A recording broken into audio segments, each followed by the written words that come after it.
Saudi അറേബ്യയിൽ ഇപ്പോൾ ഒരു പ്രധാന നിയമപരിഷ്കാരത്തിന് തയ്യാറെടുക്കുകയാണ് അധികൃതർ. പലർക്കും സാധാരണമായി തോന്നുന്ന ഒരു കാര്യമാണ് ഇനി വലിയ പ്രശ്നമായി മാറാൻ പോകുന്നത്. ഒരു വാഹനമുണ്ട്, പേര് മരിച്ച ഒരാളുടേത്. പക്ഷേ വാഹനം ഇന്നും റോഡിൽ ഉപയോഗിക്കുന്നു. ഇത് പലരും ശ്രദ്ധിക്കാതെ പോകുന്ന ഒരു കാര്യമാണ്. എന്നാൽ ഇനി അതിന് കർശനമായ നിയമം വരാനിരിക്കുകയാണ്.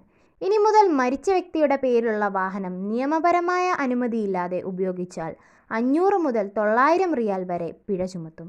അതിനൊപ്പം വാഹനം അധികൃതർ പിടിച്ചുവെക്കുകയും ചെയ്യും. ഇത് ചെറിയ ഒരു നിയമമല്ല, നേരിട്ട് സാമ്പത്തിക നഷ്ടവും നിയമപ്രശ്നവും ഉണ്ടാകുന്ന ഒന്നാണ്. ഈ നിയമത്തിൻ്റെ പിന്നിൽ എന്താണ് കാര്യം?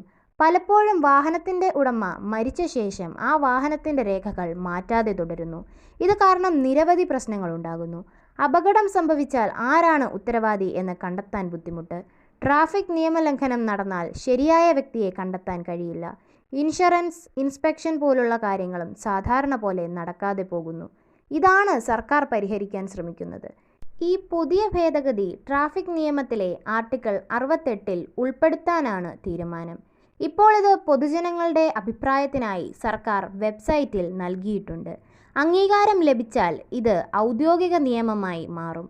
ഇവിടെ ശ്രദ്ധിക്കേണ്ട പ്രധാന കാര്യം, ഇത് വെറും പിഴ ഈടാക്കാനുള്ള നിയമമല്ല, ഇത് ഉത്തരവാദിത്വം ഉറപ്പാക്കാനുള്ള ശ്രമമാണ്. റോഡ് സുരക്ഷ വർദ്ധിപ്പിക്കാൻ ഉള്ള നടപടിയാണ്. ഇനി നിങ്ങൾ ശ്രദ്ധിക്കേണ്ടത് എന്ത്? നിങ്ങളുടെ വീട്ടിൽ അല്ലെങ്കിൽ പരിചയക്കാരൻ്റെ മരിച്ചയാളുടെ പേരിൽ വാഹനമുണ്ടെങ്കിൽ അതിൻ്റെ ഉടമസ്ഥാവകാശം മാറ്റിയിട്ടുണ്ടോ എന്ന് പരിശോധിക്കുക. രേഖകൾ എല്ലാം ശരിയായിട്ടുണ്ടോ എന്ന് ഉറപ്പാക്കുക. ഇല്ലെങ്കിൽ പിന്നീട് വലിയ പ്രശ്നങ്ങൾ നേരിടേണ്ടി വരും. ഒരു ദിവസം സാധാരണയായി വാഹനം ഓടിക്കുമ്പോൾ പരിശോധനയിൽ കുടുങ്ങിയാൽ പിഴയും വാഹനം പിടിച്ചുവെക്കലും നേരിടേണ്ടി വരും. ഇതുപോലുള്ള നിയമങ്ങൾ ആദ്യമായി കർശനമായി തോന്നിയാലും അവയുടെ ലക്ഷ്യം വ്യക്തമാണ്.